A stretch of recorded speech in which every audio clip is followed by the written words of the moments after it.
a Saturday night special here on FS1. The third and final Big East game of the day features the DePaul Blue Demons, hungry, thirsty for a win against the Providence Friars, thinking how to improve their postseason chances here tonight. We take a look at the top 7 in the Big East standings coming into tonight. Big win for UConn over Marquette, and UConn sitting pretty with a 14-1 overall record. Providence sitting at 500. You see the top 5 get the first round bye in the Big East tournament, and Providence is right at that cutoff point. Welcome into the AMP, right? They call it that this year, and it is amped up as you would expect here tonight. Sarah Kustok, Lisa Byington with you. And we focus on the Providence story, Sarah. We talk about them with their eyes in the Big East tournament, trying to get the top 5 for a bye in the conference tournament. They also have bigger goals, right? And getting to the NCAA tournament, getting a win here tonight starts that for them. That's a challenge and balance at this point of the season for a Providence team that's been playing really well. They've won 2 of their last 3 games, but they just have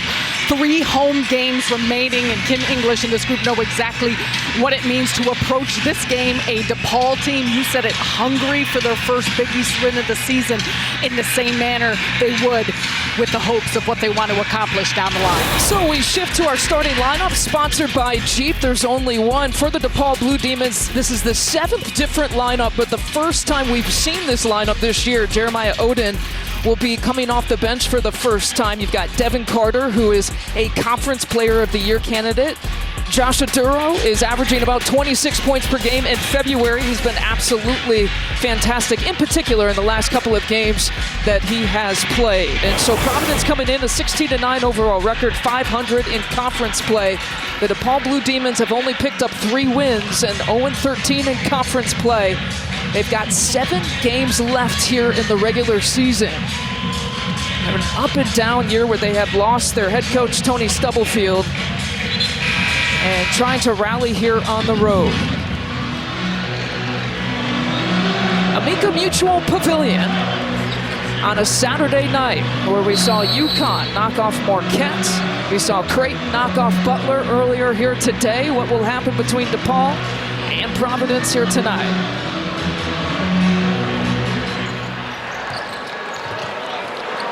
The tip goes to the Blue Demons as Deshaun Nelson has to chase it down into the hands of Jalen Terry, his 3rd year at DePaul.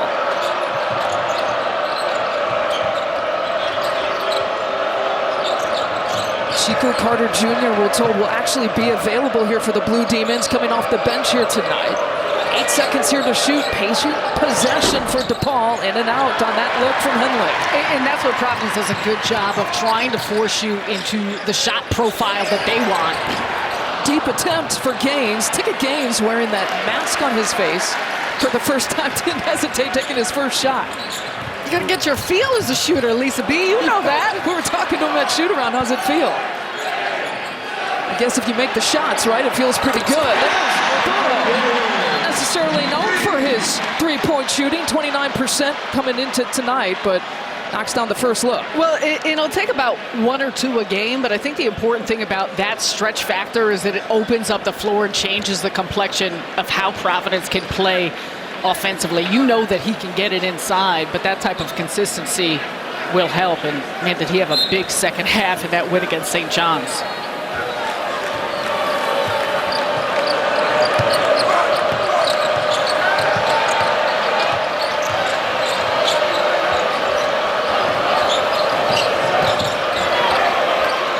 Kicks it back out to Nelson. That's a triple try to tie it. And a foul on the floor. Abbas picks up his first personal. Churchill Abbas against Providence in January, 4 points. He picked up 4 fouls in that game in 13 minutes of play. Great story, though. He's a player who has only really played organized basketball for the last 3 to 4 years.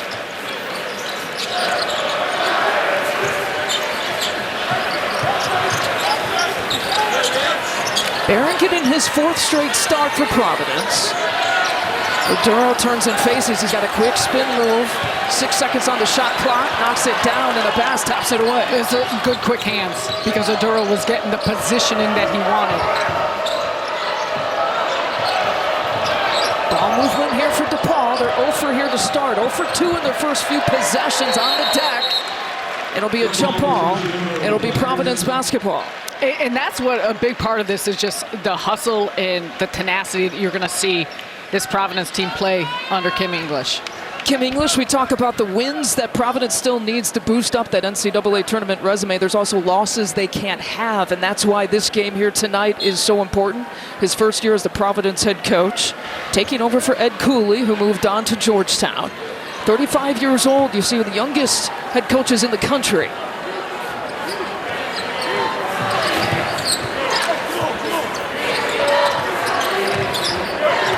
Devin Carter in conference games leads the Big East in scoring, kicks it out, Gaines works it around the perimeter. Here comes Pierre. Orduro draws a foul. What a beautiful offensive possession by Providence. Ball hits every point around the arc, and see a nice job continuing to shift this DePaul defense that Matt Brady is trying to get going. Matt Brady, the interim head coach, took over on January 22nd. Tony Stubblefield let go. They have 7 games left. Matt Brady talking about just the systematic ways to try to keep this group together. Obviously, he had mentioned to us, was very transparent. The losses have lowered the morale a little bit, but slowly but surely, not necessarily just X's and O's, but just talking about purpose and grit. Those are the things that he's teaching this team here down the stretch. Look, this is a challenging position for anyone to be in, and Matt Brady, with the 12 years of head coaching experience he has, and obviously assisted many stops in a lot of successful places, but that is the tough part of making sure that you're getting guys to be disciplined, adding a lot of things, both on the court, off the court, just disposition-wise, but also trying to build their confidence at the same time. Returns to the East Coast. He's got a lot of ties there. Wagner as an assistant coach, Rhode Island as an assistant coach, St. Joseph's, Marist, LaSalle. Of course, he was a head coach at Marist at some point. 9 here to shoot, taking a peek inside. They'll work it around. And now they feed a pass. And it's a turnover here for DePaul. Great collapse, tough defense by Orduro. And I like what Abbas was trying to do. You saw the deep position, and he was looking to get a seal, but that collapse is just so quick on him. The entry pass, a touch behind. First few possessions here for DePaul. 0 for 2 from the field, a couple of turnovers. A DePaul team that had lost by 38 points in the first meeting, January 17th. A lot has changed. Tony Stubblefield was still coaching in that game. Providence at the time was 2-4 in conference play. Had a 4-game losing skid without Bryce Hopkins going into that game. Here's another look for Ticket Gaines. They get it right back, second chance opportunity. DePaul is definitely pinching it on Carter, and whether they're running 2 or just digging in, you see it right here. Look at this collapse. And looking for it, and another foul. That's going to be big. That's number 2 against the Bass. And for Carter, the beauty of his understanding of how to continue to read defenses, he's seen at this point, especially with the loss of Bryce Hopkins, every different coverage, how teams will look to play him with running a second at him, double teaming him, blitzing him. And he got to sit down and talk with him for a few minutes at shoot around, and he said that's a part of it. He understands teams are going to want to get the ball out of his hands. It's all about making those smart decisions in terms of facilitating, but also making sure that he has a presence in point production and still being the same offensive scorer that we see so often. Well, you look at his stat line, right, in that St. John's game, 14 points, 11 rebounds. You think, man, he had a great game, right? But he had to do it in different ways. Got himself to the free throw line, 7 of 9 from the free throw line, doing that again here early. And you see Abbas going to the bench. He's got 2 personal fouls. Mac Etienne for DePaul will check in. And Gaines commits his first.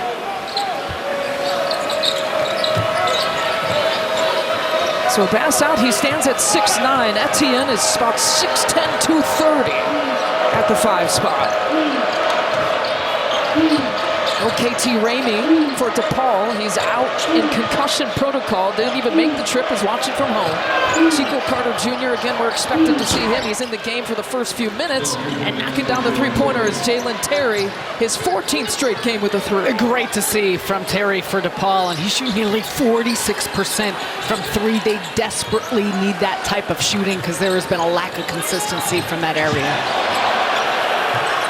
Brown takes a look, and how about the freshman knocking it down from the wing, the Chicago native. Yeah, speaking of lights out, Chicago native, played at St. Ignatius High School. He's over 41% from the 3-point line.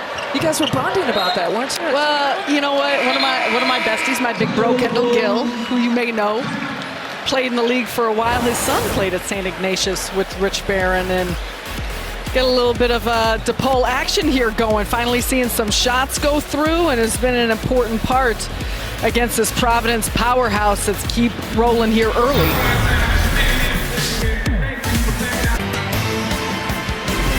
Big East basketball is sponsored by Jeep. There's only one. Some huge snowflakes actually falling in Providence, Rhode Island earlier today, but it's a clear night tonight and a 9-3 start for the home team. Sarah Kustok, Lisa Byington with you. We've talked about the Friars, including tonight. They have 6 games left to try to make a case for the NCAA tournament. And you see their resume with the Providence Friars, their quad 1 record. That's one thing you got to look at. Mike DeCourcy right now has them projected as a number 11 seed in the NCAA tournament. You know, they've got games coming up against Marquette, which is one of their quality wins. To think if they could sweep the regular season against the Golden Eagles, that would be huge. They got a game against UConn also. Marquette, UConn, they got one against Villanova. They're going to see Georgetown, obviously DePaul here, and in the next game is Xavier. But those would certainly help. And just overall for Providence, too, continuing to play in the manner they want to, but also looking at the Big East tournament. And Kim English told us that earlier. Big East regular season championship out of the picture, but in terms of goals and vision and what you want to try and accomplish, that still remains on the table. And what helps these teams, obviously, is how good the Big East is here this year. Anywhere from like 4 to 6 teams, possibly, in the NCAA tournament, if not even more. Yeah, what happens? It's a monster. Every single night, it doesn't matter who you're playing. And that's collectively teams and also individual players. Carter with the mid-post.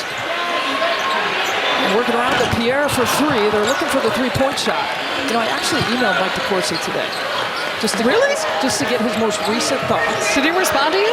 He did immediately, actually. Credit to him. I didn't know if he would or not. But look, he was saying if they go 4-1 entering the UConn game, they'll be in excellent position. And let's not forget this UConn game, the last game of the regular season, right here at home, a place where they played really well at home. Only 13-2 this year. This environment is extraordinary. I mean, Mike DeCourcy emailed me back, but you didn't text me back today. Here's the deal. If you ever need me, I'm here for you. It's just like 3 missed calls and five text messages away. Slight exaggeration for all listening here today. You did pay for my fudge, though. It'll be Providence basketball. Between trying to get up jump shots and eating too much chocolate. This is in the snowflakes. That's what my hair looks like it does tonight. We got our jump shots in between shoot-arounds here today. And then Sarah Kustok made us go to the fudge stand, the local volleyball tournament going on. We bought like 15 pounds of fudge that we have to walk off later. I want to keep everyone happy. That's all I'm here for. Here's Carter. Looking for it, trying to find it inside the lane. Again, the active hands defensively for DePaul here tonight. Just nice job staying in front as well by Elijah Fisher. A couple of turnovers here for Providence, and then DePaul makes good on it. The corner shot from Jeremiah Oden, who for the first game this season is coming off the bench. You said it, and sometimes that can motivate you. I'm not going to make this comparison to Klay Thompson and what he did for the Warriors the other night, but you look at Oden and just comfortable coming off the bench, taking a look like that. Get some time to digest the game. Carter lets it fly. That is one area, as we know, that he's gotten much, much better, is the 3-point shot. We got a foul, though, on the field, on the floor.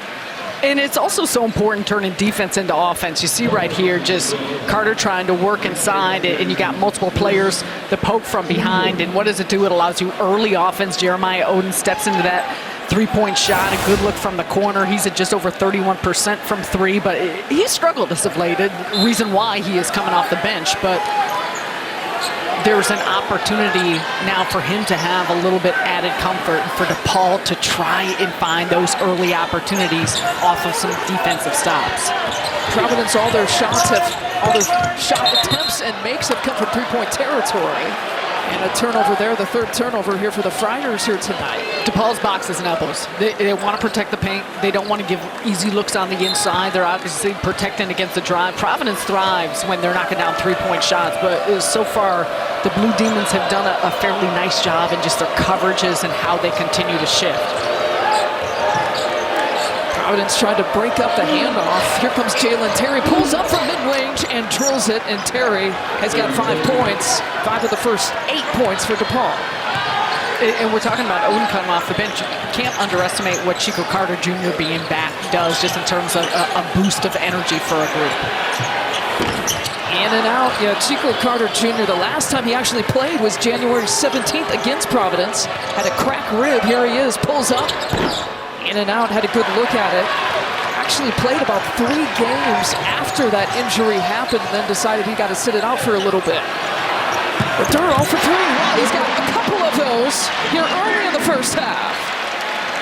See it go through, you feel good.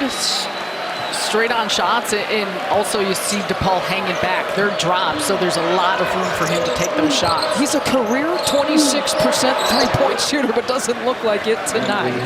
Etienne gets his 2. Etienne with 4 points now, coming off the bench. Got some extra playing time. Abbas, their starter at the 5 position, sitting out with a couple of personals. Here comes Carter Jr. Right now, the leading scorer for DePaul. He had to sit many weeks, averages about 12 points per game, and he hunts down his first 2. It just kind of snakes through and finds out a little bit of a middle ground. And if you're looking for shots or shots you're potentially willing to concede, those mid-range looks often will give an offense pockets.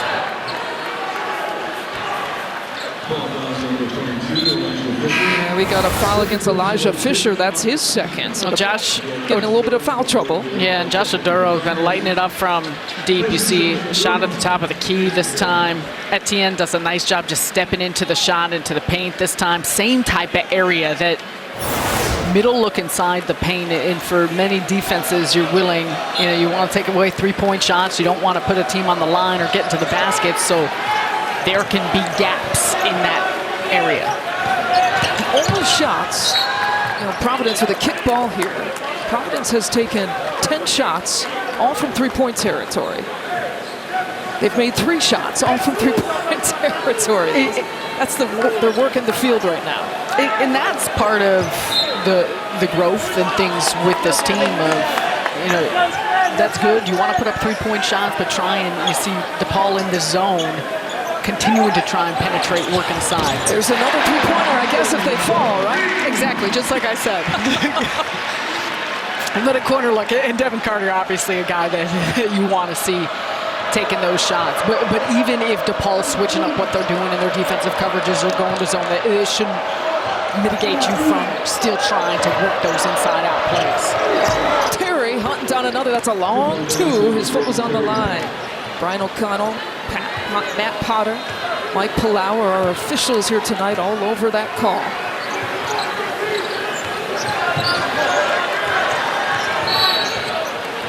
Garway Dual, the backup point guard, has checked in.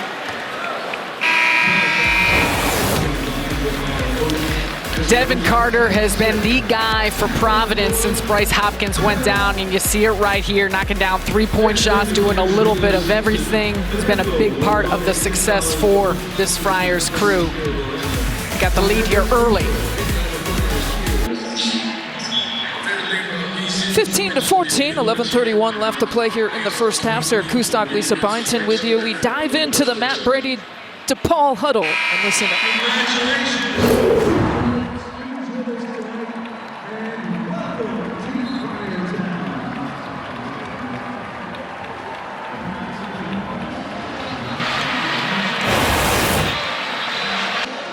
We apologize for the technical difficulties. Live TV, sometimes that happens. Are you a good lip reader? No. Okay. No, and I forget people can sometimes read my lips, so I need to I need to cover my mouth more. But you look at Matt Brady, the previous schools. So we had mentioned this in one NCAA tournament appearance at James Madison. He had spent 12 years there. He was a coach of the year in that conference, 4 years at Maryland. There's things about fundamentally that we have mentioned. He's trying to just get this team to understand, and at this point of the season and how you're finishing off, you're not switching a bunch of things, whether it's your offensive scheme, your principles, but talked about aspects of, no phones at team meals, want guys to just sit and talk to each other, 12 minutes prior to the game, no dunks, touching everyone's hand when you're coming off the bench. You can't take your shoes off at the end of the game until you're going back in the locker room. And I think all of those things, just in the big picture of importance of continuing to grow is, not just basketball players, but as professionals and humans, you appreciate that in a coach who knows that his tenure here probably will finish when the end of the season does. Tony Stubblefield let go in the midst of his third season after a 3-15 start to the year. DePaul is opening up its national search to fill the vacancy. That's something that Matt Brady told us at Shoot-Around completely understands, but wants to help this team, this program, try to finish strong here down the stretch.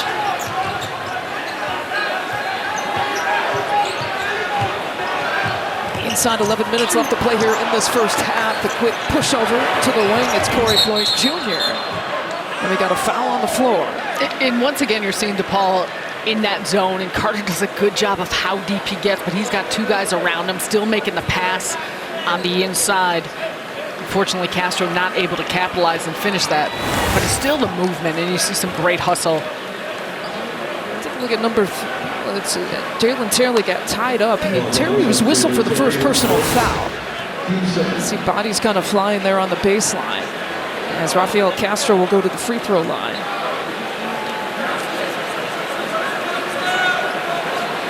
Started for Josh Aduro when he took just one game absence against Butler.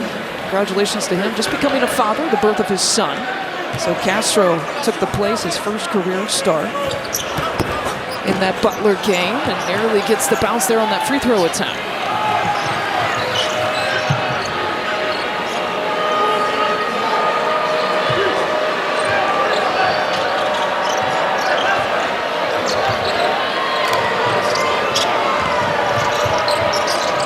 With the quick kick out to Carter Jr. Single digits now on the timer, 8 here to shoot. Logan's got to do something with it. Defense by Ticket Gaines, who forces that kind of shot, doesn't hit anything. Excellent job staying square, staying in front. And it's not just Gaines. Gaines is the tough part on the ball, but everyone else making sure to take care of their own man and own area. You see it right here. Watch Gaines just continuing to move his feet, be physical, force a tough shot as Odin's fading back.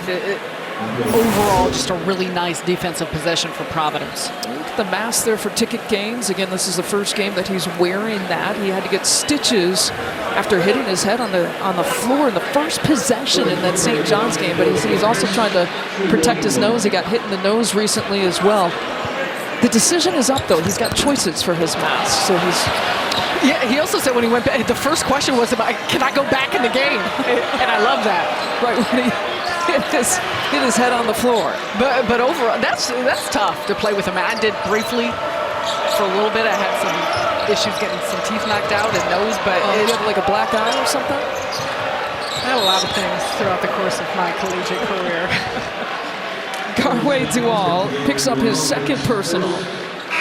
But that is not, especially as a shooter. In one, it's the shooting, but it's peripheral vision. There's just a lot of things to get comfort with, and you mentioned it has a couple of masks to choose from, but he joked. He said his teammates have already started calling him Batman. I like it. I think it's a tough look.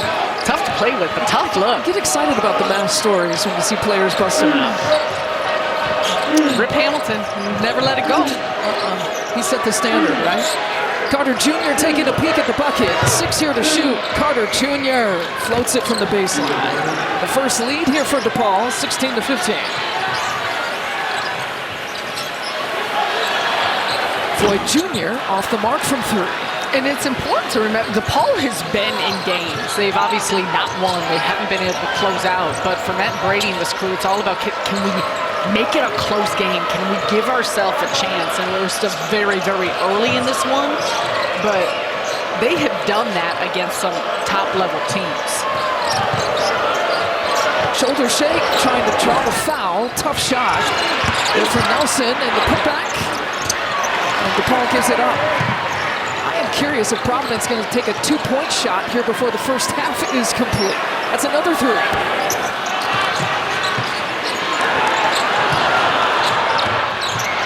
Breakaway, missed the layup for Jeremiah Odin.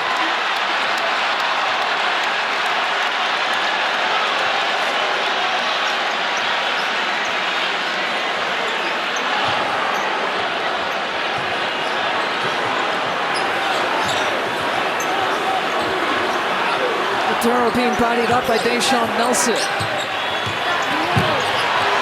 Oduro finishes it off. There's your two-point shot. Wow. It just big boy Nelson on the inside. And Nelson was doing, you saw him going into him. You said he was doing everything he could to not give him inside position. I think at some point he thought he'd draw a charge, but he was moving into him just as well. It's a great no call and a strong move by Oduro. Oduro has the first 10 of 17 here for Providence. DePaul, welcome back Chico Carter Jr. after missing the last 6 games, gets on the scoreboard, and then tough one here for Jeremiah Oden. And Oduro, yeah, he's a tough one himself, gives Providence the lead off that bucket. All right, 17-16 is your score. Inside 8 minutes left to play here in the first half. Kim English has been a jet setter on his journey to becoming Providence's head coach. It all started in Maryland as a high school player, and then to Missouri for college. Got to follow along, it's quick. Drafted by the Detroit Pistons, but then made multiple stops abroad as a pro. Italy, 3 different teams in France, and Venezuela was his last stop as a coach. English started as an assistant coach, Tulsa, Colorado, Tennessee, being named the head coach of George Mason, and then, of course, Providence's head coach at the start of the year. Digest all that as Coach English wants a little bit more from his team. We're disrespecting ourselves. We're disrespecting the rest of the season. Like, we should be able to get layups. They're getting wide open threes. We're going under ball screens. They're getting second shots. We're shooting shots that they're open, but we can get better shots.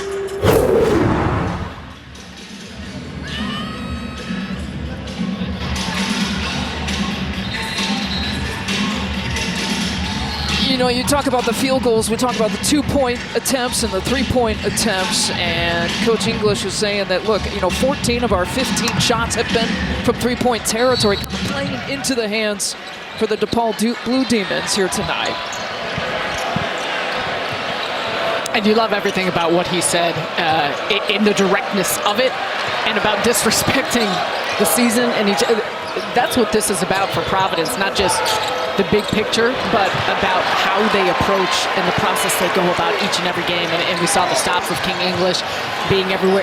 He's taken so much from different parts of the game, and you could tell that in the way that he teaches and the way that he talks and the way that he resonates with his team. It'll be interesting to see what they get out of this next offensive possession coming out of that timeout. Here's the freshman Barrett.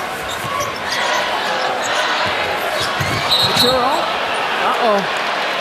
A blocking foul against Deshaun Nelson. That's his first. Oduro has just been imposing his will against Deshaun Nelson. Nelson, few steps right there, yeah, just goes right into him, not moving quick enough. And I think there's been a balance between Nelson trying to be physical with Oduro, but because of it, he's not necessarily being as disciplined with his feet, with the footwork that he needs on this defensive side to stay in front. Played at George Mason for 4 years, had one more year of collegiate basketball, decided to follow his head coach from George Mason, Kim English, to play his final season of college here in Providence. And he misses an 82% free throw shooter, though he misses on that front end. And a jump ball, it'll stay here. DePaul basketball. Credit to DePaul in the way they've started here this game. They've brought a great amount of tenacity, the aggressiveness. You see this right here from Nelson. That's a great play by Gaines, just reaching in to tie up. This is a Blue Demons team that's lost 12 straight. They're focused, and there's been an attention to detail, and some of the offense has come from defensive stops, but they've shown up with a purpose. Getting this guy back helps too, Carter Jr. Can't get the bucket though. It's tough for DePaul lately. Not just losing, but not close games during that stretch. 10 straight games where they've had double-digit losses. And Carter goes inside the paint to draw the foul.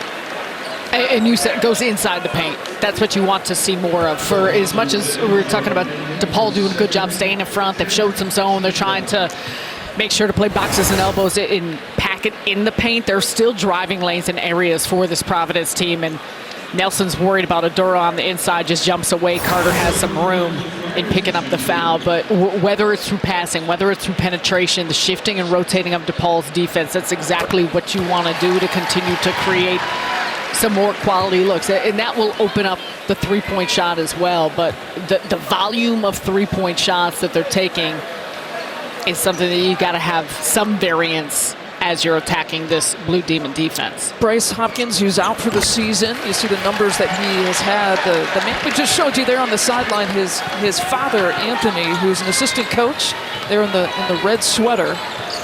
He's the assistant coach of the Memphis Grizzlies. Obviously, the All-Star break allows him to be here to watch his son play. Pretty good seats, too. We're here, too. We all get to be here. Big, happy All-Star break party. Here's Carter. On the move. The pick. The flush. That's got to make Dad proud. Fast break party for Devin Carter. Great job shooting the gaps and getting on the other end, and hopefully that will help to the fluidity if you're Providence for your offense. Get a few easy ones.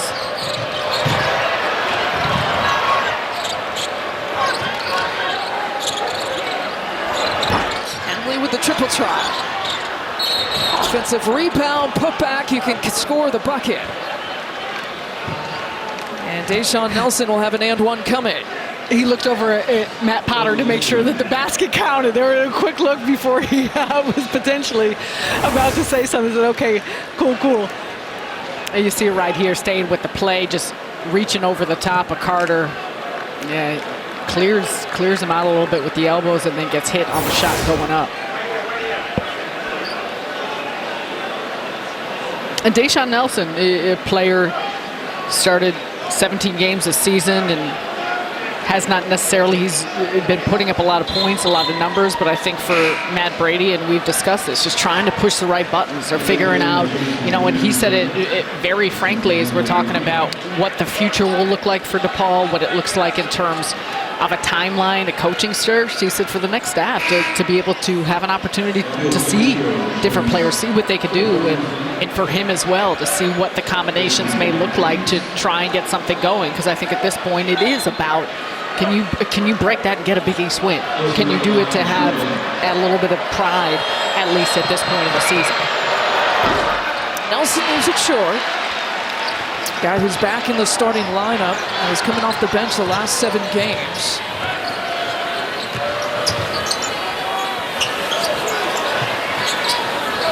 Duro didn't even look at the three-pointer on that possession. A cutting in the dunker, finding Barrett. And stepping in the passing lane, here's Jaden Henley. All alone, he's not going to miss that dunk.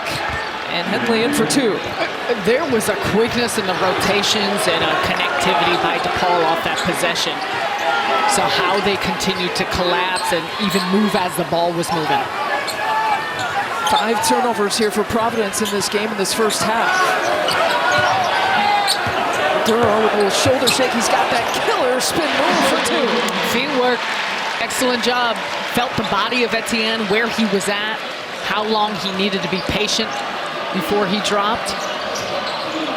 Duro is the game's leading scorer here with 12 points. Just about half of Providence's tally here in this first half, and now back-to-back for Henley.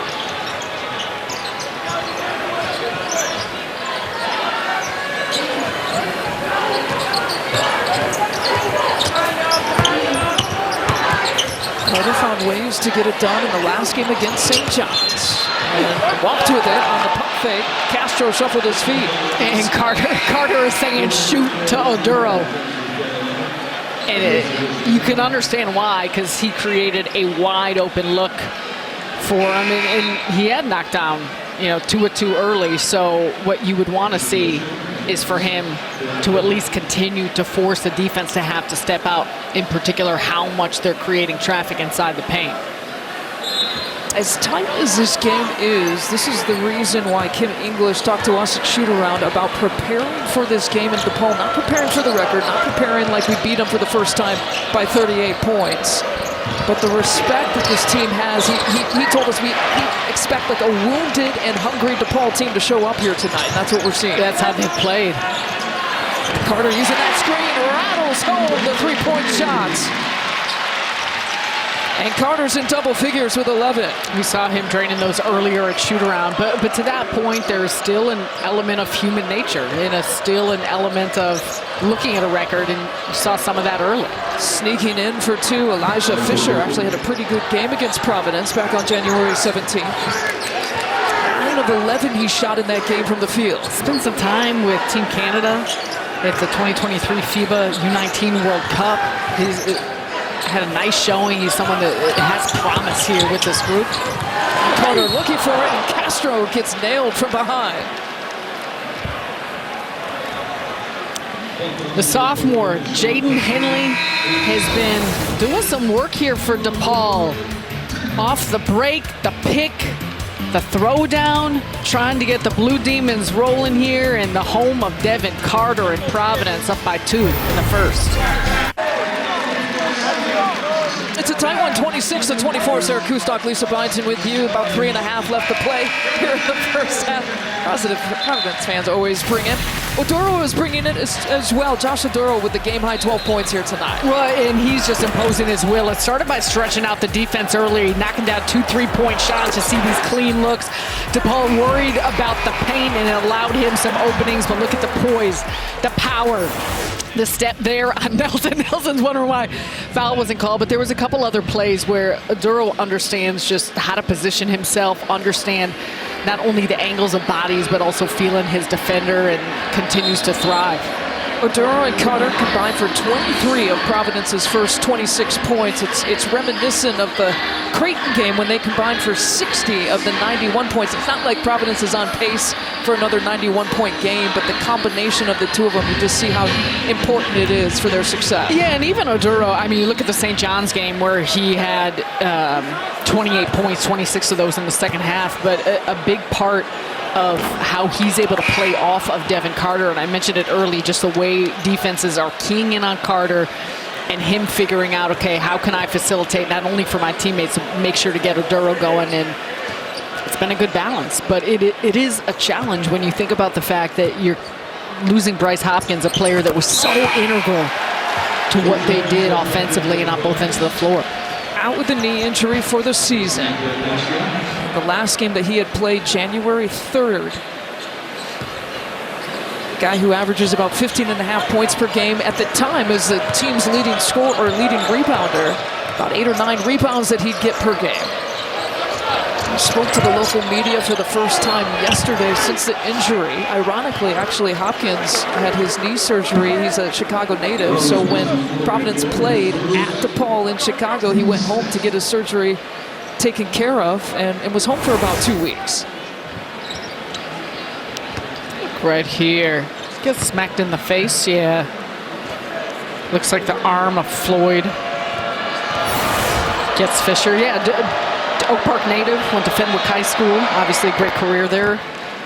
Went to Kentucky and then transferred over here to Providence. And you know, that's why to see what Providence still continues to do, how they've come together, the elevated level of play from Carter and Oduro, and how Kim English here in his first year with the Friars has continued to put the pieces together. It's been fun to watch. I think there's a lot to be optimistic about, but that's why games like tonight become so critical, and you want that engagement and attention to detail regardless of the opponent's record you're looking at. Oduro has 2 of those, was looking for 3, just off the right side. Speaking of when it comes to DePaul, I mean, they have executed a game plan, especially on the defensive side.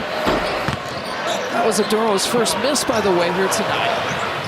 Carter brings it up, thought about pulling from logo range. We saw him, as you mentioned, hit from that distance at shoot-around here today, where he was putting it up, and Dan was the rebounder and the feeder that day, and shoot-around today. Oduro, that spin move, tough to defend. He's got force, he's got finesse. You see it there where he's light on his feet, and again, feels where the defender is at to find those lanes. You weren't quite hitting from the logo, but you knocked it a couple. Carter trying to save it.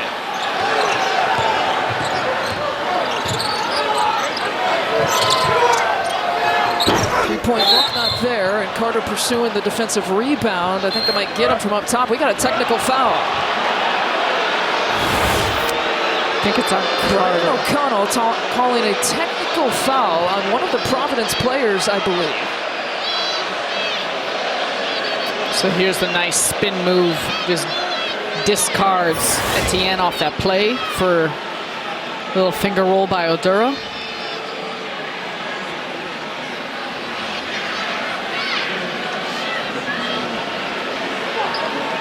We're going to get Devin Carter with the technical foul. And so Jalen Terry will shoot the free throw. His dad's reaction, squirming just a little bit, watching here tonight. His third game he's able to watch here this season. So he was going to be able to try to make the UConn game, the last game of the regular season, here at home as well.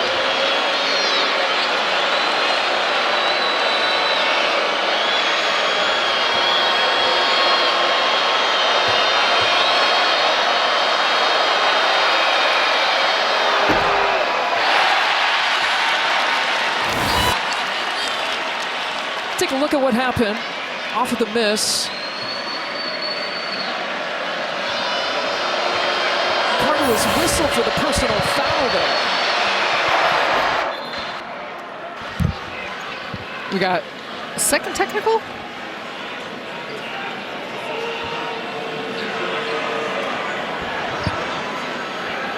Well, there was a personal foul call, which I think was the one-on-one situation. And then a technical foul, both of them going against Carter. The personal foul call on that defensive rebound, which I think was the reason he was frustrated on the call, as you see Carter from the top of your screen pursuing. Okay, so there's the foul. Is it the ball thrown? The ball thrown at the player?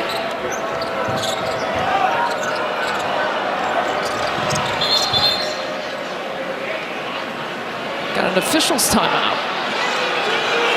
An official's timeout, so Brian O'Connell in live play blowing the whistle and forcing both teams to go to their benches.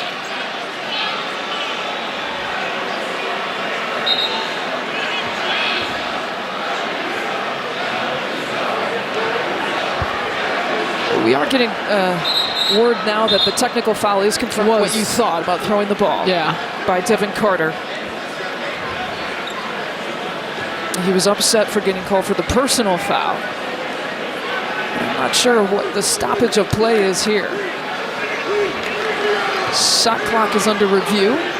Sits at 8 seconds. Our game clock is at 1:50.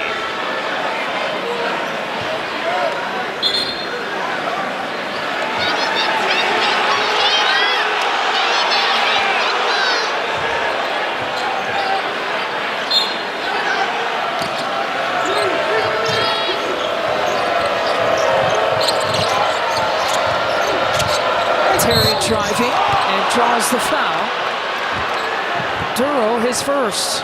Well, that's a nice strong take by Terry.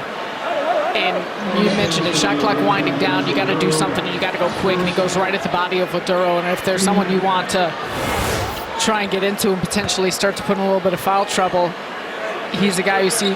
That's some good verticality by Oduro, I'll say that much. But overall, it feels like there's a little bit more chippiness, guys going at one another, and something that you love to see. But I do believe there will be a balance, I'm sure, by the officiating, what things look like here in this final minute 45. Tough to make free throws here for both of these teams here tonight. Both teams shooting in the 50s from the free throw line. The building feels a little bit chippier, too. This building always kind of has an edge to it.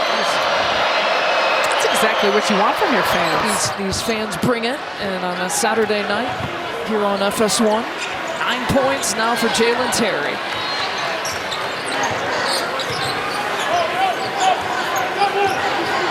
Blue Demons' last win coming against Chicago State back on December 30th. They went the whole month of January winless. They lost the last 12 straight and trailed by 1 here to Providence. Oduro puts it away with his left hand. He's got a +1 coming.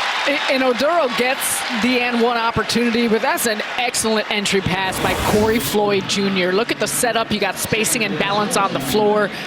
right over the top. Etienne's trying to front him. Odin a little bit late with that help there coming over, and it's a really nice job overall off this set. Boy, he's only missed one shot here in this first half. 6 of 7 from the field. And one shot was a three-pointer. He's missed a couple of free throws, though, including the latest, 31-28.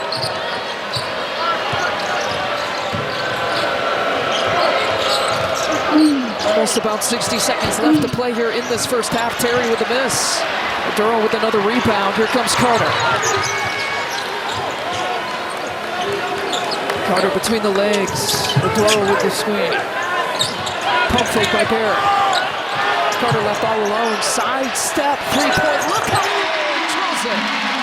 That was a beautiful two-man game in action between Barron and Carter. Penetrate kick, the replacement, lose Carter for a second. A lot of credit to the freshman and Rich Barron. 9 of his 14 points coming from three-point territory, and DePaul wants to call a timeout. Because it matters. All of a sudden, things feel very different as you're heading into the locker room. DePaul has done a really tremendous job in how they've come out here this first half. But for Providence to have some juice, and you see here Rich Barron just doing a good job creating a shot fake, plenty of space, big-time knockdown by Devin Carter. 51 threes is what he made in the first couple of years of his college career, but he's got over 60 three-point makes here now. Hey, the biggest day in racing just got bigger. Grant Marshall, Dwayne "The Rock" Johnson will kick off the Daytona 500. The Great American Race returns tomorrow. Let's go! 2:30 Eastern, only on Fox. You excited about this? Yeah, it's right in between our St. John's Seton Hall game. And I hope that the weather cooperates, right? Yes, that's always a factor. Carter and Oduro, how about 30 points, outscoring the two of them, outscoring DePaul right now as a team here in the first half. And this is typical of how Providence has been playing and a lot of what they get from their offense. Devin Carter is the guy. They will run through him. They will allow him to operate, command things, figure out when he is available to find his own, but also create for teammates. And Oduro has been a beast. We mentioned him setting the table with how he knocked down three-point shots, but since then it's been all about his dominance and creating his own real estate. But overall too, I mean, that's the point production. There's been some really nice plays. I mentioned Rich Barron or Corey Floyd Jr. Ticket Gaines has been active in that. Everyone kind of playing their role of how to continue to facilitate an offense that looks, in this last stretch, a little bit more, I think, how Ken English wants them to be playing as opposed to the start of that half. 62 three-point makes that Carter has here this season, as the other Carter Jr. driving to the basket and pursuing the offensive rebound. It'll be a foul against DePaul, his second.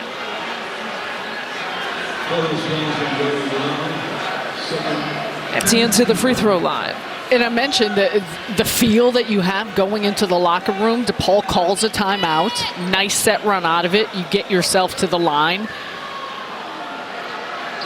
And granted, you're looking at a game here that currently a two-possession game. See if DePaul can cut into this a little bit more, and Providence will have their opportunity. But how you feel is a big part of what you look like coming out of the second. Coming up at the Jeep halftime report, we'll talk about that Marquette-UConn battle that quickly became a blowout. UConn has now won 14 straight. Creighton visits Butler, and in a top 25 showdown in the Big 12 between Kansas and Oklahoma. How good did UConn look? Man, they are rolling. They dominated. It did. It got ugly quick, and not something that you typically would expect in a matchup like that. They've got so many weapons, both ends of the foot, but so many weapons offensively. We were talking about just how tough this conference is, and in terms of Big East Player of the Year, what that looks like. There is just a lot of guys on that team that make it tough to handle. Pierre takes a peek. 6 here to shoot. A halftime clock. Quick trigger there from the corner for Barrett. And that's the final shot of the first half. Providence has been good when leading at the half. They've never lost this year. Perfect 12-0 when leading at the half, and it's 34-30, courtesy of the Friars. Halftime is here. Providence looking to get above 500 here in conference play in the Big East.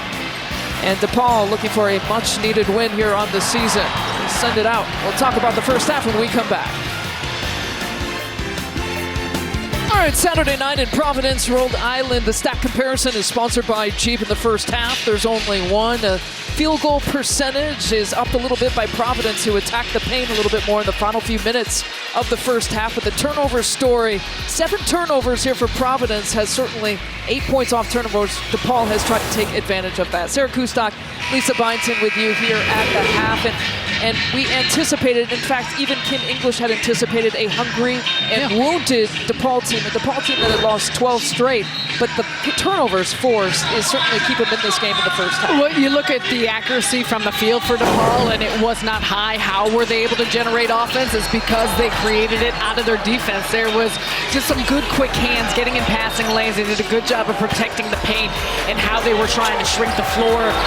And look at this, a three-point shot from early offense rotation. It's always tough when you're playing with that transition defense against a blue team's team who's come out with a lot of energy. Speaking of energy, Devin Carter did just that. You look right here, this is the first three-point shot that he saw go through. He's shooting the gas on the defensive side as well. His ability to create and play both ends of the floor. The three-point shot was rolling, but also he was facilitating and doing a really nice job of continuing to spray it around for his teammates. And his efficiency too, but look at the combination. Duro and Carter combining for 30 points. The rest of the team just 4 points. It was a nasty play. I know that it didn't get to finish off that, but what a play coming out of the half for Providence. Ticket Gaines is short. Missed a couple of shots in the first half from three-point territory. And they just wanted Pierre to get going a little bit because he's someone who hasn't gotten a lot of looks, a lot of touches, a lot of shots, and misses the dunk. But again, until the finish, you love the execution of that out-of-bounds play. And all these fans who stand up and wait for the first field goal here to start the second half and start the first half, still standing after that first possession. Catch and shoot opportunity for Fisher, and he drills it. And for DePaul, I mean, what a good swing here to start. Instead of Providence having this place erupt with the way that jam was going to look, instead it's a 4-point swing, and you cut this game to within 1.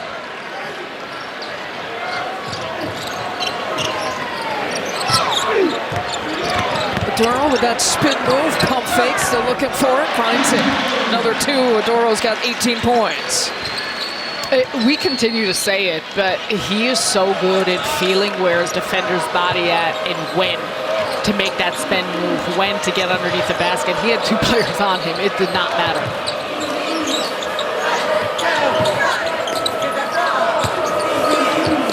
Etienne starting the second half here for DePaul. With Churchill Abbas still on the bench, he picked up 2 early fouls here for the Blue Demons. And a foul on the penetration. Take a look at Oduro's footwork off this. Continues to back down Etienne off this play, but feels him, and just as soon as he gets a little bit on that right side, quick spin, Nelson's trying to come and double team him. It does not matter. Touch around the basket, but so much of his work starts before the catch and how he's able to get that deep position. Oh, a chance for a 4-point play. Devin Carter sinks a 3-point shot. Devin Carter is a special talent, and he has poured a lot into his craft to be able to knock 3-point shots down at this type of consistency. You mentioned it. It was not a big part of his game coming into college, and you see right here, no room to land, gets into the body as Henley is stepping into him. And that's a great handoff there by Oduro. Does just enough to try and create that space, create that room. And makes good on the free throw. You know, his dad Anthony, who was showing him here in attendance, is talking about that Devin Carter actually watched film of himself in the offseason shooting 3-point shots. Noticed that he was off balance, kind of leaning to the left or leaning to the right. Corrected it himself in the offseason. I had asked him about that, and he said, yeah, it's a small thing, but he said it's just a ton of reps. Anyone who shoots, anyone who's a shooter, they know that's what it's about. And they get a look at his father, Anthony Carter, Memphis Grizzlies assistant coach and NBA career, to boot, something that, Devin Carter, great prospect for what he can do at the next level. Nearly got a pickoff. His dad played in the NBA for 13 years. This also kind of made me chuckle. Dad said, look, I appreciate him being a two-way player, and I actually told his middle school and high school coaches, don't play him if he doesn't play defense, but I also know they pay scores. So first thing I taught him was how to shoot. It is hard. It is hard to play in the NBA these days if you can't score in some capacity. Chico Carter Jr., the teammate of Devin Carter back in South Carolina, no relation. Back and playing for DePaul. And it's Pierre's second personal. And this is an important stretch for DePaul and for Providence, for both teams. You got a 7-point lead for Providence. DePaul has been hanging around. They had a lead in that first half. This is going to be a trajectory point of the game that could change the complexion of if the Friars open things up or if the Blue Demons continue to give themselves a chance here. Inside the lane, and he floats it for two. A nice move. 6 points for him. He's been smooth. Minnesota transfer playing in his first year at DePaul. He played 31 games as a true freshman, 18 starts, almost 21 minutes. Maduro with that shoulder shake goes high glass. He's got a 20-point game. Tough. Etienne draws a foul.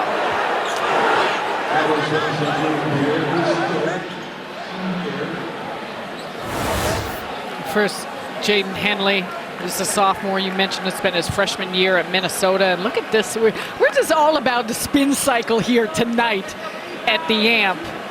This time, Oduro, little fake step through.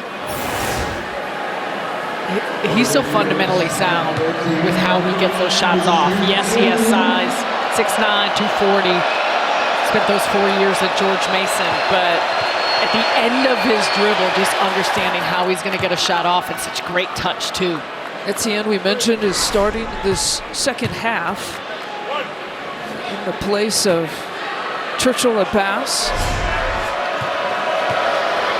He's picked up 2 quick fouls, has been sitting on the bench. He's only played 5 minutes here at the start. DePaul began this game with the 7th different starting lineup in the first time that we've seen the starting 5 to begin this game.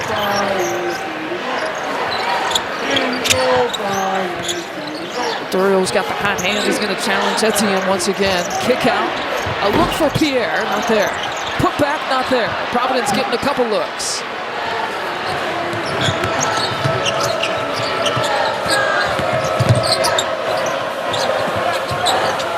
Back to Carter Jr. Tries to size up the three-pointer. It'll be Providence basketball. Saw Chico Carter Jr. felt like he should have had that one.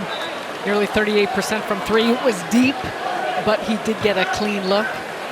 Look at Churchill Abbas, who's been sitting on the bench. His first exhibition game, Abbas, he's only been playing like 3 to 4 years of organized basketball. The first exhibition game for DePaul. Hasn't played in an arena before. A basketball arena out of Nigeria, part of the NBA Academy. And the finish off the glass for Carter. Largest lead of the game now for Providence, trying to stretch it out.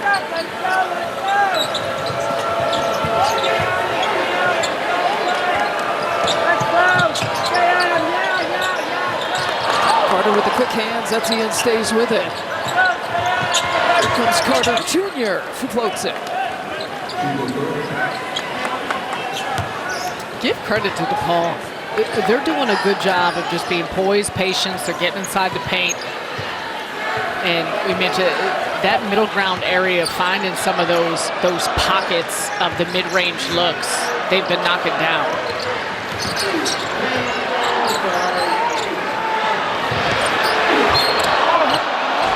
And Oduro locked up with Etienne. They'll have some free throws coming.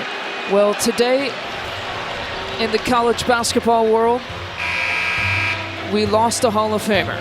Lefty Driesell, the Hall of Fame coach, passed away this morning. Coached for 41 seasons. He is most known for his time at Maryland, for bringing its program into national prominence. Lefty was 92 years old.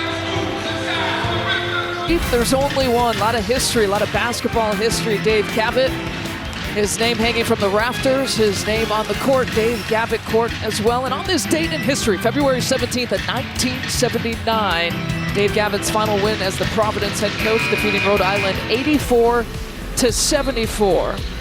You talk about this in that week's edition of the Cal Providence College's student-run newspaper, covered their 84-74 win over in-state rival Rhode Island, and a miracle shot in that game. Oh, Syracuse what a shot. Take a look at that. 89 feet at the end of the first half for a buzzer beater. Rudy Williams, spot shadow. Look at this. That's like a baseball toss. That's amazing. Amazing. I mean, that's a quick turnaround. It'd be hard to even get it close to the basket off that play, but what a shot. Of course, we always have the Gavitt games at the beginning of the collegiate season, so fun to honor it and fun to honor a 45th anniversary. Amazing it's been that long. And the 45th anniversary of that final home game as the Providence head coach. 44-38, Syracuse Doc, Lisa Byington with you. Providence, again, looking to go above 500 here in conference play to stay in the top 5 of the Big East. You get a first-round bye in the Big East tournament, the top 5 teams do. Also improving their NCAA tournament resume. They need more wins, and they can't afford to have losses against a team like DePaul like tonight. In all those things matter a great deal. One, when you're looking at NCAA tournament standings and what your resume looks like for the postseason, the bye for the Big East tournament, just in general, how you want your team to be playing at this point of the season. And give DePaul credit, because you love how they've come out, what Matt Brady has been doing with this group. They've looked poised, they've been professional, they're playing hard, they've executed well. You see a game plan discipline, but for Providence and Kim English, and we heard it in his timeout, it's also about how you're approaching games, that same disposition, that discipline, that mentality, and that's what you also want to see out of a Friars team that has been so successful at this point in the season, despite the loss of Bryce Hopkins. Yeah, the same discussion, kind of preparation, as he said, as they would prepare for a UConn team. They got to have it in preparation for a game like this. 4 seconds here to shoot. Terry gets it off somehow. And a loose ball into the hands of Rich Barron. On the push, Barron with that crossover move. To get Gaines, the trail 3 look. And Gaines now 0 for 4 after that latest miss. Carter Jr. pump fake, sidestep. First game that he's played after missing 6 straight with a cracked rib injury. And DePaul drawing the foul. And Carter was saying that he was pulling back off this play. However, you saw 2 blue jerseys on the weak side of the basket on the opposite block where that ball was bound to bounce off, and no one's putting a body on them. That is something that is critical for the Friars in trying to eliminate some of these. And it's not easy because you're working for them, but easier looks for DePaul. We continue to go back to what their field goal percentage looks like, their efficiency from the field, but they're doing the dirty work and they're getting some of these scrappy points that have allowed them to be here in this position, now a 2-possession game. And critical too, Devin Carter now has picked up his 3rd personal. He stays in the game. Kim English didn't even look towards his bench for a substitution. Providence +6 over DePaul here tonight.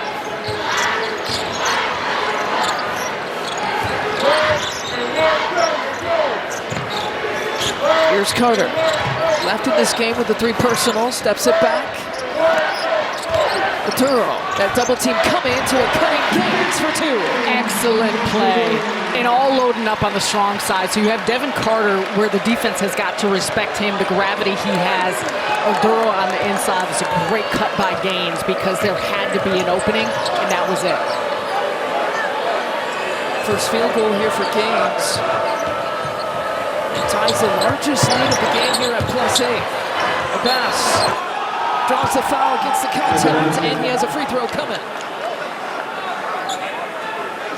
Once again, Blue Demons going inside. Nice dump-in play here, and I mean, that was a situation where Terry was kind of stuck. He didn't have anything to do, thought he was going to have an elbow shot, and Oduro gets up in the air. This time, Oduro, though, finding Gaines on the cut. The double team on Oduro. We got to worry about Carter up top, and that's a good job by Gaines with the late help.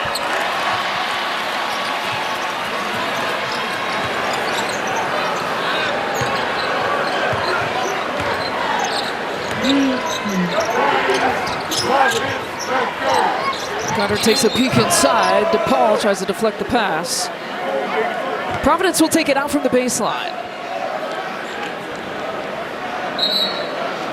Showed you the Friars NCAA tournament resume. Big wins against top 50 KenPom.com opponents. Wisconsin, Marquette, Butler, Creighton.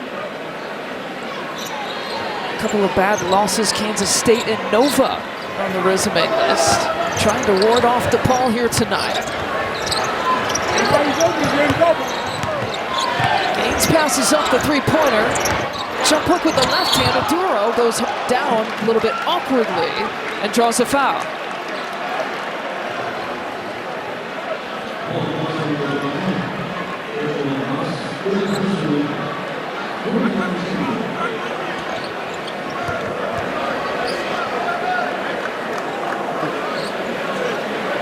Tournament resume, we see Mike DeCourcy, the projected 11 seed here right now for Providence. The numbers that have become most important in men's basketball, really in women's college basketball too, is the net ranking and your wins against quad one opponents. And again, with Wednesday matchups, you got Wednesday at Xavier on the road. A couple of times now they'll be tested in the next two Wednesdays, at Xavier and at Marquette. Winning away from home is something that Providence has struggled with this year.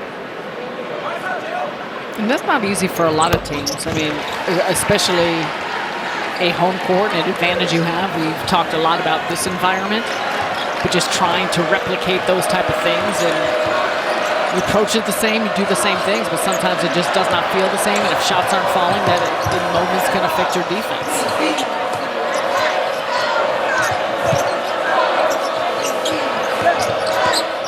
Carter Jr. defended by his former teammate, his former South Carolina teammate.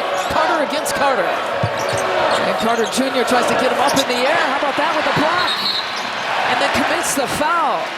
Well, Devin Carter winning that one-on-one matchup. Some nasty defense by Carter. Staying in front, not falling for the ball fakes. I mean, this is textbook, coming around the screen over the top. Carter with a little shot fake, and then there he goes up. And that's the verticality, still getting a ball on the hands with the block with two hands up. And for as much as you can look at the numbers of Devin Carter, second in the Big East in scoring, how much he's taken on the load and responsibility of his usage rate in the offense. Defensively, he has just always been, but an absolute menace in his on-ball pressure and what he can do off the ball. Has put his name for contention for Conference Player of the Year. Tristan Newton of UConn, obviously one of the favorites, but Carter, when he does stuff like that, he's pretty good. I had a Villanova-Providence game the other week, and talking to head coach Kyle Neptune about it, I was asking about Devin Carter, some of his favorites, and he's like, yeah, Devin Carter, and then he starts listing off. I was like, so Kyle, who do you, he names 15 players, and he's like, this is what I mean. This league is so good in every single night. Baylor Shireman of Creighton had another big game. You go on and on. And there's matchup within matchups. There's tough matchups, whether perimeter on the inside. And Devin Carter, one of those players. This is cold. And a great job by Oduro. A little bit of a screen, re-screen action to get him open. Those two play so well off of one another. But this is a beautiful understanding of movement and chemistry, and that's been a big part of why Providence has thrived. You look at so many different categories. He's like top 5 in the Big East. Minutes played, right? He plays the third most minutes, so he's out there on the court. Hardly comes out. Second in scoring, like you said. Fourth in rebounding in the league. Fifth in steals as well. And so certainly, if he doesn't get Player of the Year, certainly one of the best two-way players here in the Big East this year. Mid-range jumper well off the mark for Deshaun Nelson. Carter kicks it out to Gaines, who's got a free look from the wing. And an offensive foul call. Oduro, that's his third that he's picked up. Providence getting a little bit of foul trouble here with inside 12 minutes left to play. legacy of that. Of course, the Wooden Award midseason top 25 selection. In her freshman year, she was the National Player of the Year, Freshman of the Year, has dealt with those knee injuries, but she has been spectacular this season. Going high off the glass, Jaden Henley for 2. Think about Paige Becker's, the impact that she has had. I wonder if Caitlin Clark's going to join her for a 5th season. She has not made an announcement yet. Be interesting to see. Interesting to see if the run in the postseason impacts that. I'm not sure if it will or won't, but Duro, looky what I found. He found more 2 more points. That's what he found. there's 4 or 5 blue jerseys around him. The impressive part to me about him, how he plays, we talk a lot about the footwork, just little things, keeping the ball up high, his strength of movement to create that look. And yeah, sometimes it's using a physicality, but other times it is just the touch. And Carter gets the rebound. Now Carter with 3 personals. Duro is another guy with 3 personals. 4 of the 5 starters for Providence are playing with 3 personals. He had to put it up. Was complaining he thought he had a foul call on the shot attempt.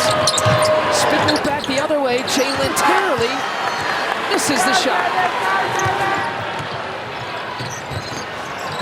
Carter in and out dribble. And draws a foul against Nelson. That's his 3rd. He can just shake people with that dribble. Working the inside out. And working on the inside has been Maduro. And significant names with 3 personal fouls. Look at 4 each on the DePaul and Providence side. And still plenty of time, just about midway through here the second half.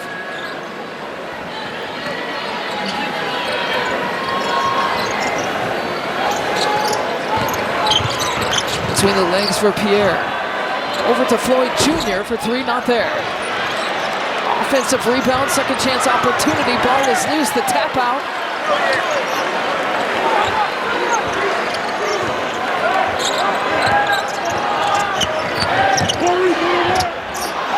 Can't get the right-handed lay-in.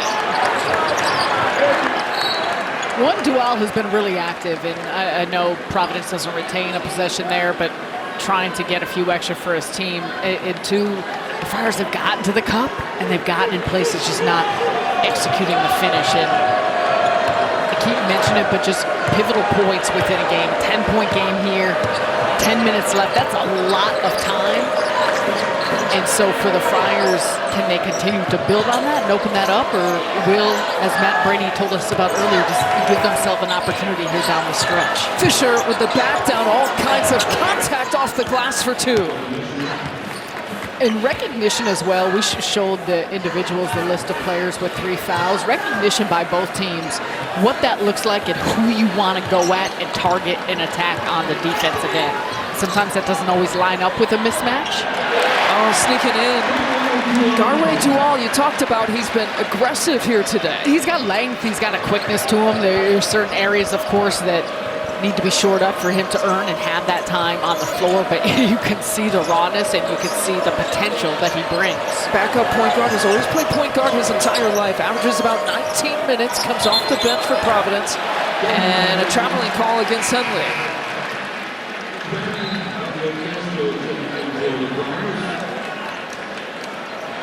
Again, some good minutes for DePaul. I mean, forcing that tournament, he's done a nice job on both ends of the floor. First turnover this half by either team. Pretty clean second half here for the Blue Demons and Friars.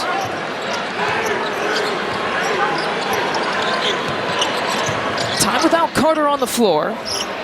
And Oduro not on the floor for Providence. Guess what? Pierre is going to step up and knock down the 3-point shot. And great to see from Pierre. We had mentioned this earlier, that it's taken him a little while, not only to get looks, but also to capitalize on those looks.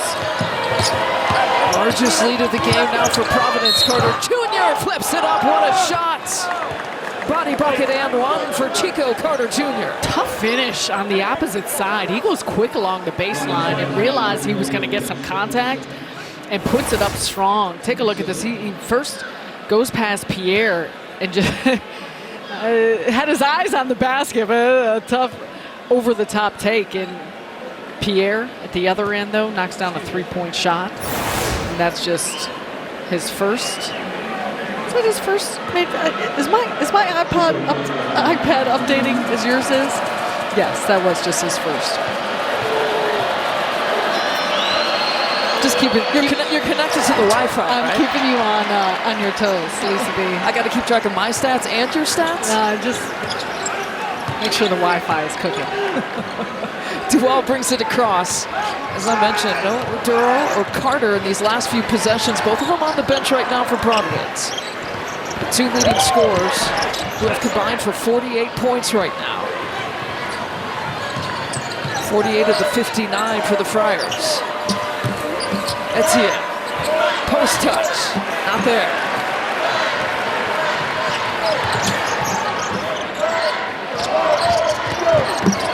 Kick out to Pierre, had the big shot, and it's got another.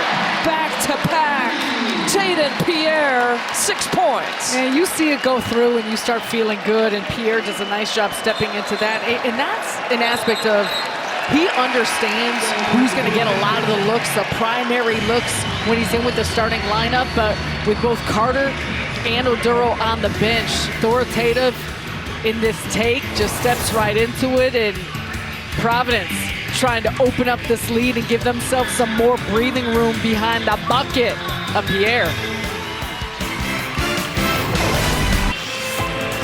During the month of February, the Big East Conference will celebrate Black History Month by partnering with the Black Fives Foundation, whose mission is to preserve, teach, and honor the pre-NBA history of African Americans in basketball. Fans can follow all of the Big East Black Fives initiatives online at bigeast.com/Black Fives.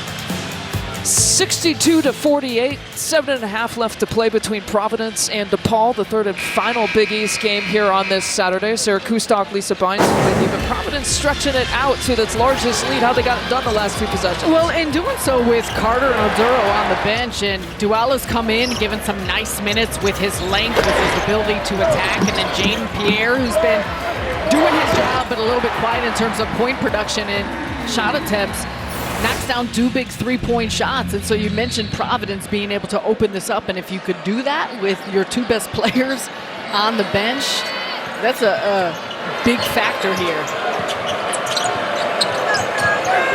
His 10th career double-double, but 9th of the season.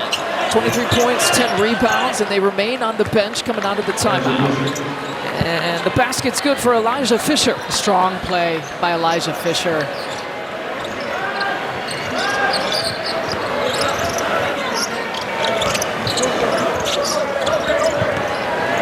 Inside 7 minutes left to play.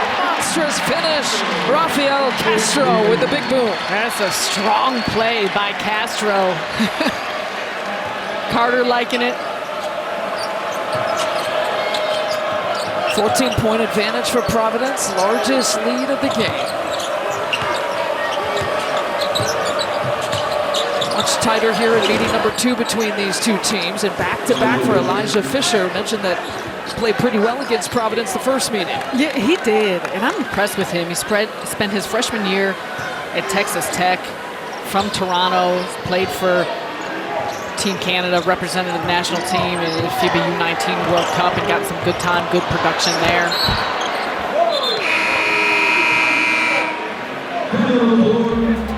It'll be Providence basketball on the baseline coming out of this timeout. Maybe they got to drop something like this. Oh, take a look at this. First the tween and the dish and the throwdown. Providence up big.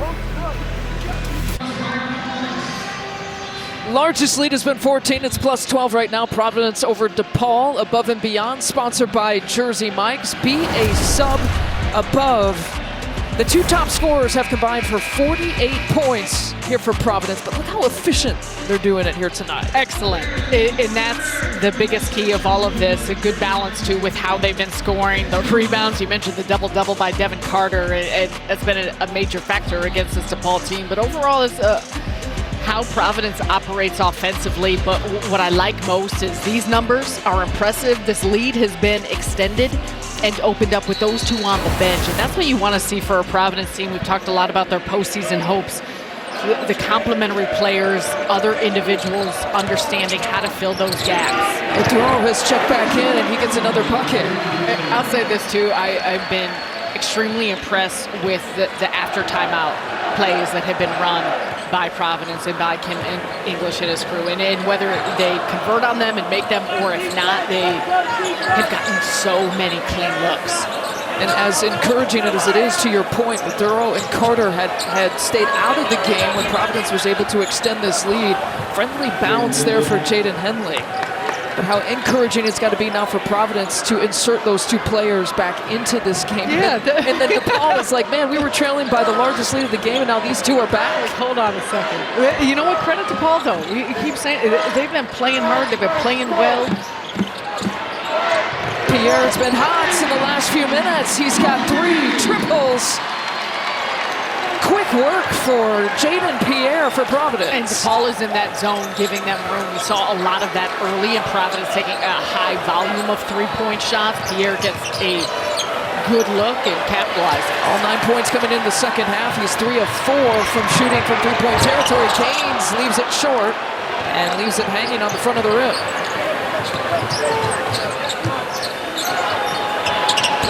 Triple try not there for Jalen Terry. I would be curious to hear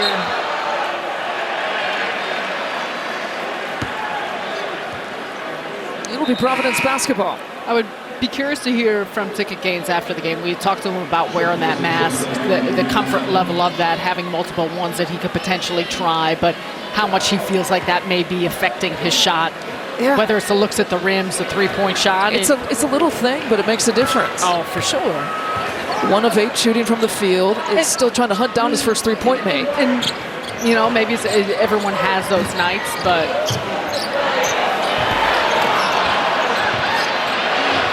DePaul, how about multiple opportunities coming up empty-handed?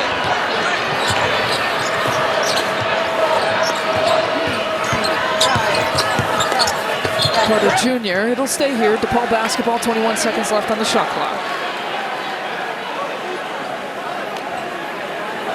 Jaden Pierre, who's quadrupled his scoring from last year to this year, freshman to sophomore seasons. Triple the playing time as well. And another foul against Providence. 2 shots coming. Pierre picks it up. That's his 4th personal. And Jaden Pierre is just lit it up here in the second half. Didn't take a bunch of shots early on in this one, but has hit 3 in a row. You see from multiple spots, teammates finding him. A good rhythm that he's created. He's at about 36% from 3 his freshman year. He's just a sophomore from Elizabeth, New Jersey. Went to Long Island Lutheran High School, but his freshman year at a low volume of takes, so a little bit of a small sample size, but shot nearly 55% from 3. That's a big aspect of his game, and you hope that he just continues to grow into it. But you like the way that he's got a command and good organization offensively, and does a solid job on the defensive side. 4-star recruit. Went to Long Island Lutheran High School. Mentioned that his playing time has gone up. There's another look. When you play defense, it often gets you on the floor. Yes, that's where it begins. One of the strengths for this Providence team once again this year. Carter squeezes out. The tip is good. And a flying Corey Floyd Jr. gets the 2. His first 2 of the game. Carter Jr. doing a good job keeping this ball alive and the possession alive. And a blocking foul against Aduro. That's going to be his 4th personal, if that stands.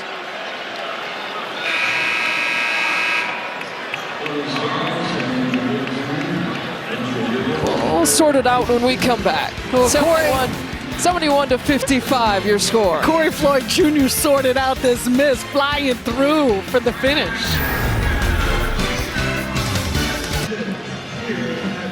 All right, 71-55, Providence and DePaul. And I just happened to be sitting next to a Blue Demon.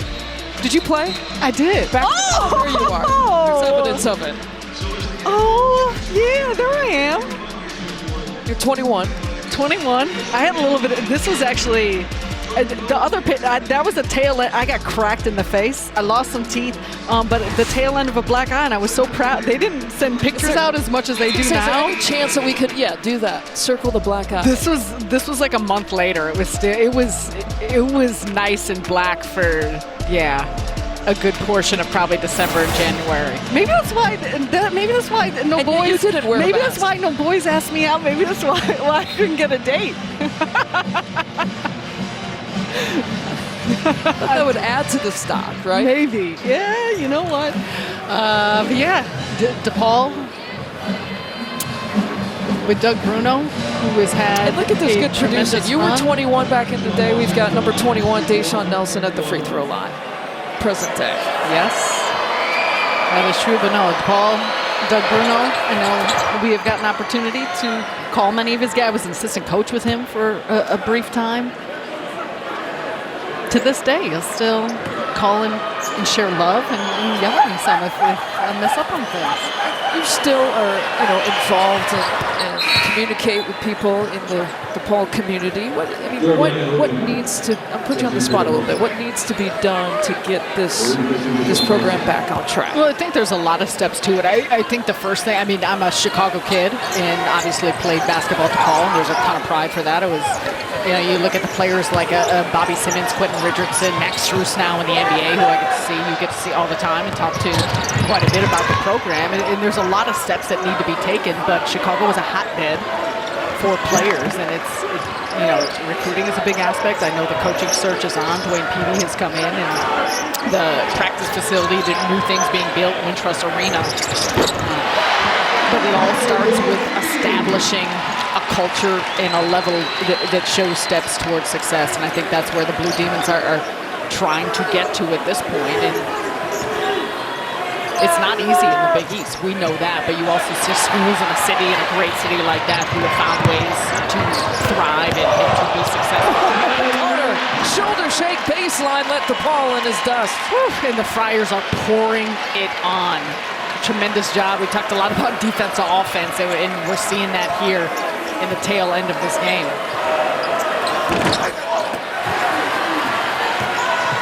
28 points now for Carter. Keep in mind his career high 31 that he got at Madison Square Garden against St. John's. 31 points, the same game he got a career high 13 rebounds. And we're talking about DePaul, but that's where... Wowing the crowd, and he's tied his career high with 31. That's a perfect reaction.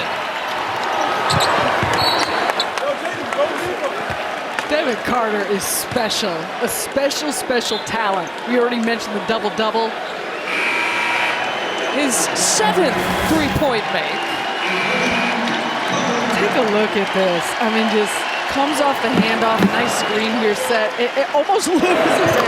Realizes he has room. 7 of 10 from the three-point line. Pouring it on in front of his dad, Anthony Carter, who we mentioned is here. They're going to try to make sure that he's sitting courtside every game. Ties a career high with his 31. Set a career high with his 7 three-point makes. Tied his career high with 13 rebounds. What a night. And he's had a lot of tremendous nights, and that's why you're looking at Devin Carter, what this group can potentially do. There's a look at his dad, Anthony Carter. I think probably this got woman's fans saying, coming. can you come back? Can you come back? Can we just keep you here? Do the Grizzlies really need you that bad at this point? You can stay at my place. I'll feed you. I've got an extra bed you can stay in the basement. If that offer is on the table, can I just stay here at Providence?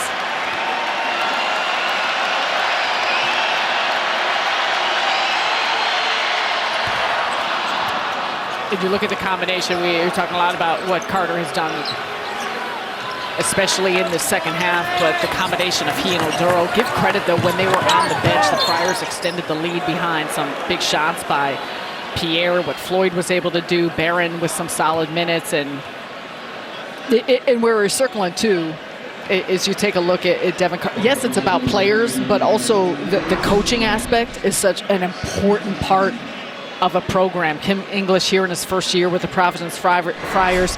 He's got players that came that he had coached in the past that are following with him. That's a part of it. So for the DePaul, who they hire is a critical decision, because you go down the list of Big East coaches and just how important it is and how a program is successful based on who is leading it. And that leadership comes from the X's and O's and how you're performing on the court, but also how you are leading these young men and bringing them together.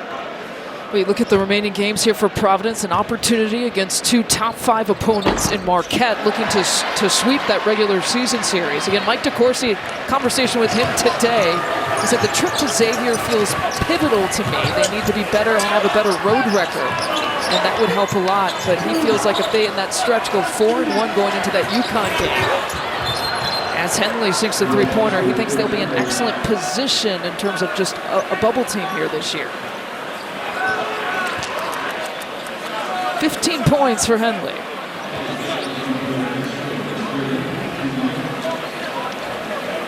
Oduro and Carter, though, for Providence, combining for 58 points. Nearly between the two of them. We've been tracking it all night long. Pace with the DePaul as a team, those 2 Providence players. Look, they're tough to handle. And they've got a patience and a poise to how they play. And Oduro, a graduate senior, had spent those 4 years at George Mason, but Devin Carter, just a junior. Played at Brewster Academy. You know about that, hear about that. Donovan Mitchell played there along with many others, but after spending a year at South Carolina, he has just come and continued to improve so many different aspects of his game. Inside 90 seconds left to play between these two. DePaul will drop 13 straight here on the season. Good hard take by Elijah Fisher. Season where they lost their head coach. Tony Stubblefield was let go on January 22nd. Interim head coach Matt Brady has taken the reins since. Providence, meanwhile, will improve to 17-9 and above 500 here in conference play at 8-7.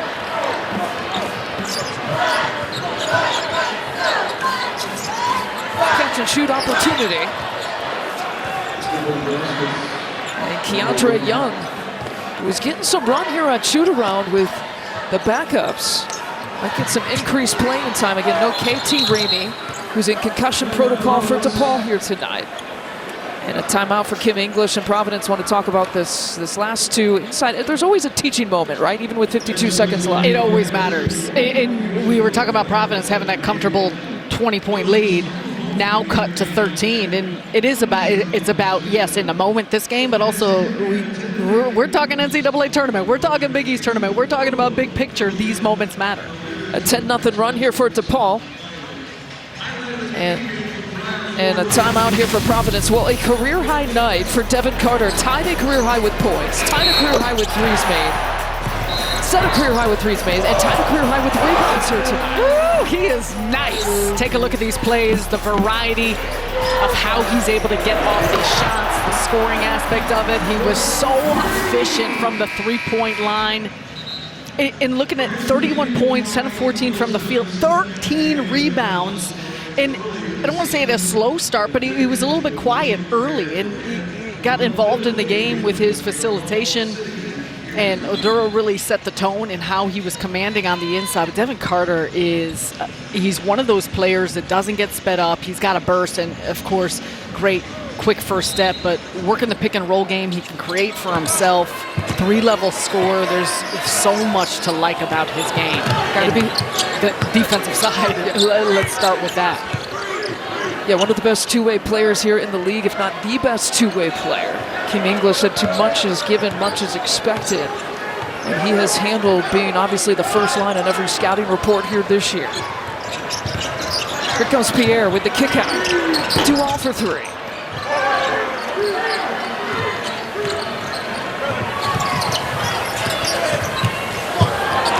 The finger roll finish. Deshaun Nelson gets another 2.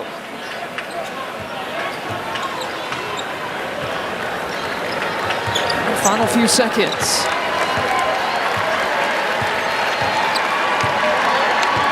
Providence will win this one 81-70 and improve to 17-9 overall, 8-7 in Big East play. Oduro, a big night, 27 points. He's had 87 in the last 3 games that he's played in. And obviously, we've talked about Devin Carter, a career-high night, tying his career high with 31 points. Providence sitting in the top 5 of the Big East in the standings. Important win. We've got a couple big ones coming up for them down the line in those Marquette and UConn games, but it took care of business when it matters, in particular in the second half here at home. A couple of road games await. Next up on Wednesday against Xavier. Then the following Wednesday, it'll be against Marquette. For Sarah Kustok, I'm Lisa Byington, our entire FS1 production crew. Thank you for watching some Big East basketball. The final, 81-70. A happy dad there, by the way. Let's get you out to Arizona for some more college hoops. Arizona State against number 5 Arizona coming up next.